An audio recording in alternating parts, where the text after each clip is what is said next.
Notícia na nossa região. CBN, Café com Política.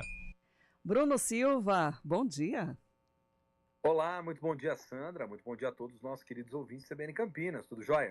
Tudo certo, Bruno. Quero trazer alguns assuntos que estão em discussão hoje na Câmara Municipal aqui de Campinas. A começar aqui mais cedo, né, antes mesmo da sessão, tem audiência pública a partir da 1h para debater a Lei de Diretrizes Orçamentárias para o ano de 2025.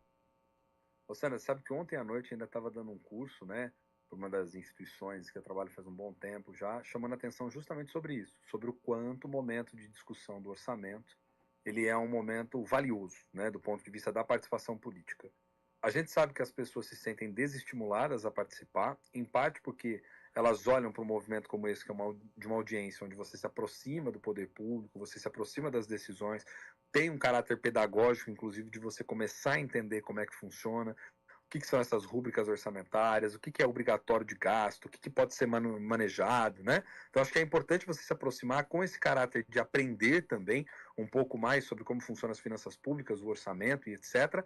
Mas muitos acabam se sentindo frustrados porque entendem que não conseguem participar da maneira adequada, ainda mais se tratando de um tema como é o tema orçamentário, que tem sim um elemento técnico substancial e que por vezes limita, inclusive, a participação. Mas você tem, por outro lado, uma questão que ela é eminentemente política, porque no final das contas é a partir do orçamento que nós, cidadãos, vamos pressionar os representantes a fim de que a gente possa disputar, de alguma forma, com a prioridade dos recursos, posto que os recursos não são infinitos, mas eles são finitos, né, Sandra? Então, acho que assim, é o momento mais importante, em tese, da vida do parlamento, e acaba sendo um dos momentos que passa em segundo plano, seja no legislativo, seja na participação junto à sociedade. Então, está aí um ponto importante que a gente precisa aprender como sociedade, como comunidade, a valorizar cada vez mais, porque depois que a gente acaba assistindo ao longo da gestão como um todo, né? A gente acaba vendo ali muitas emendas a esse orçamento, no sentido de alterações, de projeto executivo pedindo aberturas de créditos, né, pedindo ali modificações. Por quê? Porque foi mal planejado lá atrás, né, Sandra? E aí tem a possibilidade da população participar para entender como é que é feita essa distribuição, ou mesmo Isso. questionar, né? Porque é isso, os questionamentos às vezes são feitos aleatoriamente sem entender também né, o que a lei estipula, né? Para cada área, o que Exato. é o serviço essencial, porque uma pasta tem mais recursos do que a outra, né? Ou se dá para Exato. equilibrar. Então é isso, né? Não dá para a gente só ficar reclamando, mas tem E, que ter inclusive, entendendo.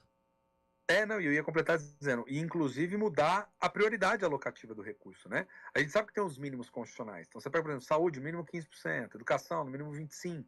Nenhum município gasta só isso, ainda mais dos portos que a gente tem aqui no interior do estado de São Paulo, que você tem que gastar muito mais, você gastar só isso é insuficiente.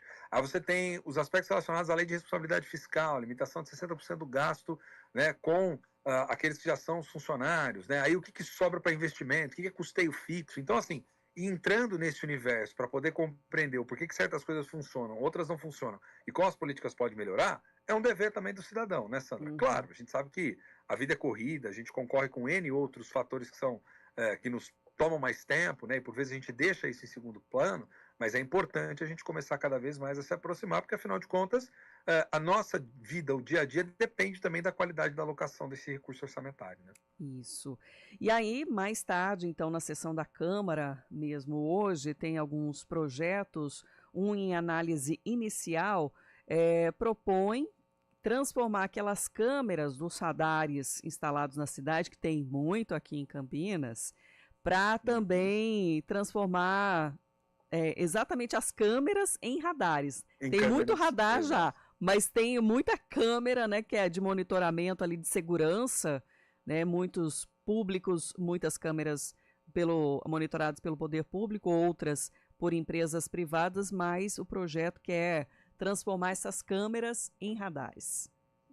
Eu confesso que, particularmente, tecnologicamente, posso cometer uma impropriedade aqui, vamos dizer, né, Sandra? Mas não sei se é tão fácil assim, se toda e qualquer câmera já tem essa possibilidade, basta rodar um software ou algo nesse sentido, ou se teria um outro custo para isso, né? Então, acho que a principal questão desse projeto nem está na ideia em si, porque Primeiro, você quer transformar em radar por qual justificativa? Eu acho que tem N justificativas que os vereadores podem mobilizar nesse processo de discussão, dizendo que as pessoas abusam na velocidade, não respeitam, às vezes, algumas sinalizações de trânsito, e pode gerar acidentes e outros problemas no dia a dia como um todo. Mas tem a questão do custo, porque se envolver algum tipo de custo, já vai dar um outro tipo de discussão, já caminha para um outro lugar esse projeto como um todo. Então é aquilo que a gente sempre fala. Em tese, né, em tese as ideias são válidas, mas precisa avaliar a sua dimensão de custo e viabilidade legal, inclusive, né? É. Aqui diz, segundo, né, quem está colocando, o Virgo Diego, que não teria ampliação, não teria custo para essa ampliação de câmeras de monitoramento. Ele trouxe um dado, mas do ano passado, de julho, com base na Secretaria de Segurança Pública, que o programa Monitora Campinas tem 1.600 equipamentos de vigilância em 65 bairros de todas as regiões da cidade, 1.100 câmeras de vigilância de 130 parceiros da iniciativa privada e 500 câmeras de segurança próprias da Sincamp. Então, segundo aqui se tornar lei, né, vão ser somadas a esses equipamentos 144 pontos de fiscalização eletrônica nas ruas e avenidas aqui da cidade. Acho que vai gerar um debatezinho aí. Tá só começando. Vai gerar polêmica. Vai gerar polêmica. Eu já estou até vendo alguns dizendo justamente sobre possibilidade de indústria de multa ou algo nesse sentido, né? Que aí você...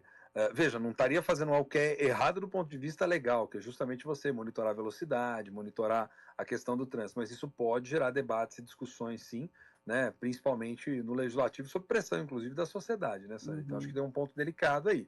E essa questão do custo, por mais que esteja expressa no projeto, não sei, novamente, pode ser ignorância da minha parte, mas não sei se é facilmente convertida toda e qualquer câmera num sistema de radar, assim. E, Bruno, para a gente finalizar aqui, voltou para a pauta da Câmara aquela análise de criação do programa Infância Sem Pornografia, que estabelece a proibição de imagens, textos, materiais de divulgação e músicas que contenham pornografia ou falas obscenas, né, nos serviços públicos, quanto também em eventos apoiados pelo poder público. Mais uma lei que vai no sentido de discutir a questão do conteúdo, né, daquilo que está sendo veiculado. Penso que principalmente em relação à questão da exposição das crianças, óbvio, a gente precisa ter ali um regramento, né, um direcionamento do que pode e não pode ser feito. Conta também sempre muito com o bom senso das pessoas, algo que infelizmente anda muito em falta, né, Sandra? Muitas das vezes, né, diga-se de passagem, mas é aquilo que eu falo, era a mesma discussão envolvendo a questão dos conteúdos musicais das escolas. A gente precisa tomar muito cuidado para que isso não venha a conferir algum tipo, né, de censura ou algo nesse sentido prévio, né? Então é preciso entender exatamente os termos desse debate, quais os reais objetivos e por que isso se converteu em problema. Teve alguma situação que ocorreu onde, infelizmente, esses conteúdos acabaram ferindo diretamente ali a dignidade da criança ou algo nesse sentido? Então acho que tem que tomar cuidado por aí, porque eu vejo hoje muito uma discussão cultural sobre esses aspectos, né? Mas é uma discussão cultural que está muito mais baseada numa certa visão, numa certa lógica de moralidade, do que numa discussão efetiva sobre problemas que surgem na vida pública decorrente disso, né? Então, acho que a gente precisa tomar cuidado também numa discussão como essa, porque o das escolas lá a gente viu onde acabou dando o projeto, né, Sandra? Bruno, obrigada pela análise de hoje. Uma boa quarta-feira para você. Namore bastante e retorne aqui amanhã. Muito obrigado, Sandra. Aliás, você também, né? Todos os nossos queridos aí ouvintes, né? Aproveitem o Dia dos Namorados, comemorem da melhor maneira possível. Amanhã a gente volta com mais um cafezinho, mais uma prosa de política. Valeu! Até lá!